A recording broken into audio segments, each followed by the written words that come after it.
আপনারা হয়তো অনেকেই জানেন না, ব্যাম্বু যে ট্রি হয় সেই ট্রি কিন্তু মাটির উপরে আসতে 5 থেকে 6 বছর সময় লাগে। এবং সাডেনলি এমন একটা সময় আসে সেই ট্রি বাইরে আসার সাথে সাথে 60 থেকে 90 ফিট অব্দি লম্বা হয়ে যায় ইন এ ফিউ ডেজ। অনেকেই হয়তো এটা ভাবে যে ব্যাম্বুটি মাটির উপরে আসার সাথে সাথে কিন্তু গ্রোথ শুরু হয়ে যায়। এটা কিন্তু একদমই সম্পূর্ণ ভুল ধারণা।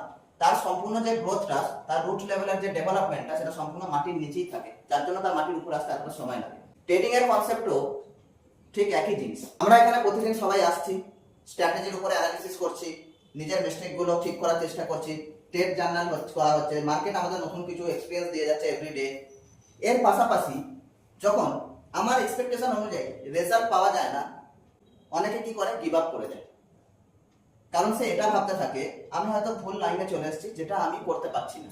কিন্তু মনে রাখতে হবে এই ফেজের পরের ফেজে হচ্ছে ব্রেকআউট ফেজ, এবং সেই ফেজটা যখন সামনাসামনি চলে আসবে তখন কিন্তু আপনার সাকসেস দেখে অন্যরা কিন্তু হাততালি দেবে, আপনাকে সাবাসি দেবে, এবং এটা বলবে আপনি এত তাড়াতাড়ি কি করে সাকসেসফুল হয়ে গেলেন। তো এই ঘটনাটা আজকে আপনাদের সাথে শেয়ার করার একটাই উদ্দেশ্য, সবসময় গিভ আপ করার চেষ্টা না করে নিজে যেটা শিখছেন, নিজে যে প্রাইম জিনিসটা শিখছেন, সেটার উপরে আরো এফর্ট দেওয়ার চেষ্টা করুন।